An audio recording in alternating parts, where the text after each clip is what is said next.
Hello everyone, good morning. আমি Priyanka from Kolkata. আমার channel Priyanka বণিক ব্লগের আরও একটি নতুন ভিডিওতে আপনাদের সকলকে জানাই স্বাগত।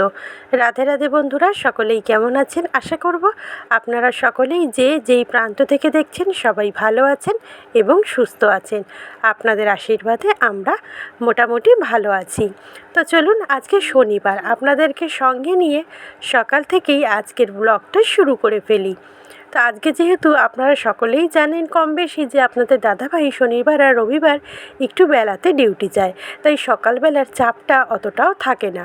আর শনি রবিবার আমারও ছুটি, মানে পড়ানোর ছুটি, তাই পড়াতে যাব সেই একটা চাপের ব্যাপারও নেই, তাই একটু রিল্যাক্সে রান্নাবান্নাটা সারতে পারি, এই যা।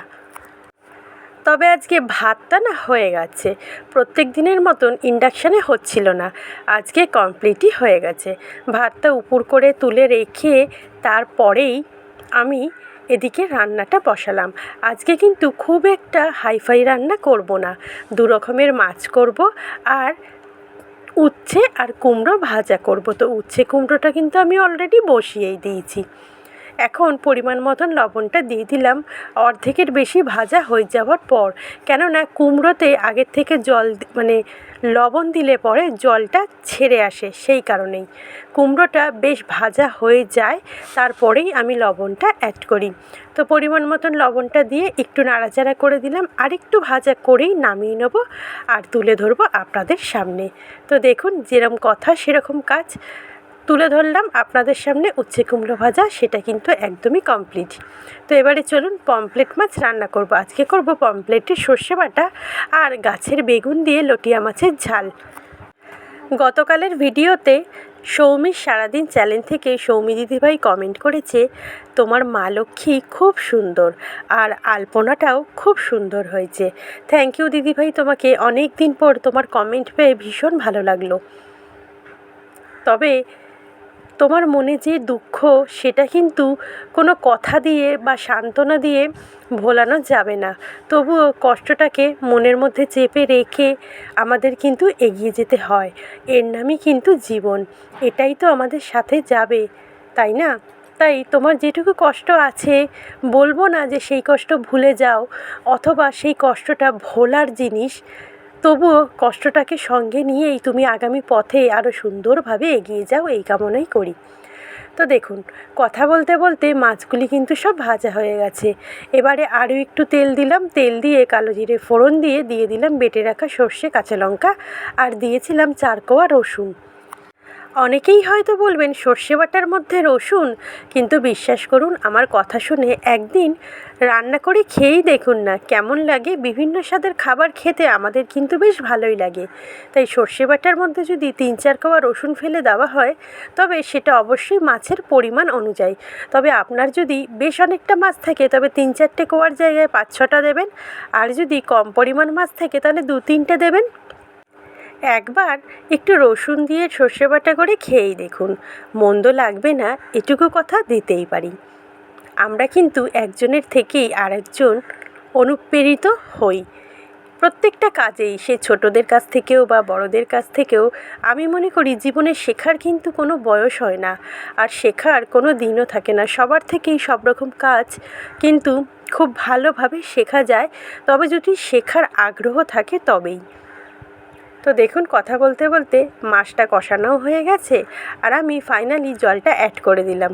এবার একটু ফুটবে, আর তারপরে ওপর থেকে কাঁচা সর্ষের তেল দিয়ে একদম আপনাদের সামনে তুলে ধরবো। নামিয়ে নিয়ে মাছটা কেমন হয়েছে অবশ্যই কিন্তু কমেন্টে জানাবেন। এই যে আমরা অনেকেই দেখবেন, বিশেষ করে বয়স্ক মানুষরা বা একটু আগেকারের মানুষরা আমার বাড়ি, আমার ঘর, এগুলি করে ভীষণ কিন্তু অপরকে কথা শোনায়। তবে আমি বলি, এই যে মানুষ ঘর ঘর করে গলা শুকায়, একখানি ঘর কতটুকুই বা আশ্রয় দিতে পারে একজন মানুষকে? যদি সেই ঘরের মানুষজনই না আপন হয়, তবে সেই ঘরটা সত্যিই কি নিজের বলে মনে হয়?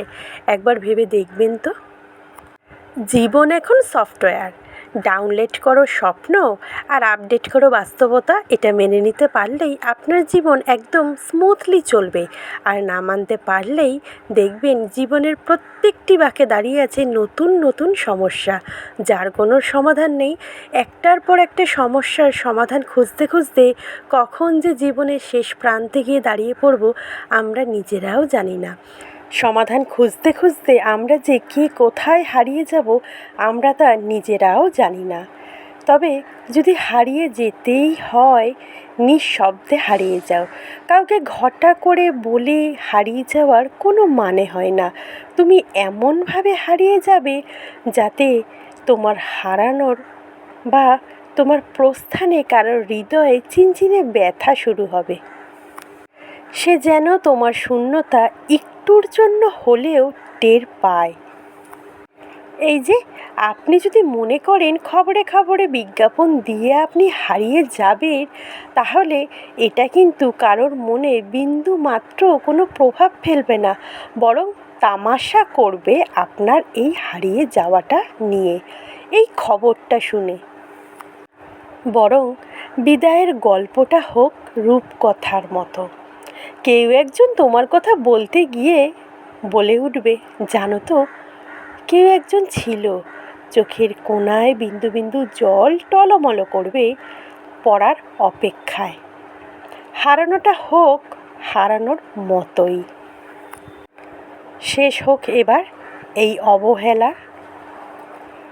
যাই হোক, অনেক বকবক করে ফেললাম। যারা শুনছেন তারা হয়তো ভাববেন এ কী রে বাবা, এক কথা বলতে বলতে আর এক কথার মধ্যে চলে যায়। কি করব বলুন দেখি, কথা বলতে বলতে যে আমি কোথায় হারিয়ে যাই। আমি মানুষটাই এরকম। তবে আপনাদেরকে অনেক অনেক ধন্যবাদ আমার কথাগুলি আপনারা এত সুন্দর করে শোনেন দেখে, আর তারপরে এত সুন্দর সুন্দর কমেন্ট করেন। তবে মাঝখানে দু একটা ভিডিওতে না আমি কোনো রকম কোনো কমেন্ট পাইনি। প্রত্যেক দিন সুন্দর সুন্দর কমেন্ট পাই। কমেন্টগুলি পড়তে কিন্তু বেশ ভালো লাগে। পমপ্লেট মাছের সর্ষে বাটা কিন্তু হয়ে গেছে। এখন বসিয়ে দেবো লটিয়া মাছ, অলরেডি বসিয়ে দিয়েছি। তবে আজকের মাছগুলি না আমি একটু ভাজা ভাজা করে নিয়েছি, কেননা মাছগুলি আজকের বেশ সুন্দর ছিল, একদম টাটকা আর ফ্রেশ। তাই মাছগুলির মধ্যে একটু হলুদ, লঙ্কার গুঁড়ো, সামান্য একটু লবণ, কেন লটিয়া মাছে লবণ দিলে কিন্তু জল ছেড়ে যায়, তাই লবণটা মনে করব আমি আপনারা যারা প্রথমবার ভাজবেন তারা কিন্তু একদম লবণটাকে অ্যাভয়েড করবেন। এমনি যখন মশলা দিয়ে কষাবেন তখন লবণ দেবেন, কিন্তু মাছটা ভাজার সময় একদম লবণ দেবেন না। পারলে মাছের মধ্যে একটু বেসন মাখিয়ে নেবেন, আর তার সাথে দিয়ে দেবেন একটু কাঁচা সর্ষের তেল। দিয়ে মাছগুলি আমি বেশ সুন্দর কিন্তু লাল লাল কড়া কড়া করে ভেজে নিয়ে তুলে রেখেছি। এবারে কড়াইতে আর একটু তেল দিয়ে কালো জিরে ফোড়ন দিয়ে বেশ খানিকটা কেটে রাখা পেঁয়াজ, রসুন কুচি, কাঁচা লঙ্কা চেরা দিয়ে বেশ অনেকক্ষণ ধরে পরিমাণ মতন লবণ দিয়ে ভাজা ভাজা করে নিয়েছি। তারপরে একে একে দিয়ে দিলাম লঙ্কার গুঁড়ো, কাশ্মীরি লঙ্কার গুঁড়ো, হলুদ গুঁড়ো, আর দিয়েছিলাম টমেটো সস। কেননা আজকে টমেটোটা ফ্রিজ খুলে দেখলাম টমেটো শেষ হয়ে গেছে, মানে টমেটোটা ফুরিয়ে গেছে। তো কী করব, লটিয়া মাছের ঝালে তো একটু টমেটো দিতেই হবে, নাহলে তো স্বাদের পরিমাণটা ঠিকঠাক আসবে না। তো সেই কারণে আমি একটু টমেটো সস দিয়ে নিয়েছি। আর হ্যাঁ, আজকের লটিয়া মাছে কিন্তু একটু বেগুনও দিয়েছি। তবে যে বেগুনটা আমি ভেজে তুলে রাখলাম ওটা কিন্তু আমাদের গাছের বেগুন। মশলাটা বেশ ভালো করে কষিয়ে নিয়ে এখন দেখুন ভেজে রাখা মাছগুলি অ্যাড করে নিচ্ছি। মাছগুলি দিয়ে হালকা হাতে নেড়ে চেড়ে আমি সামান্য একটু জল দেবো।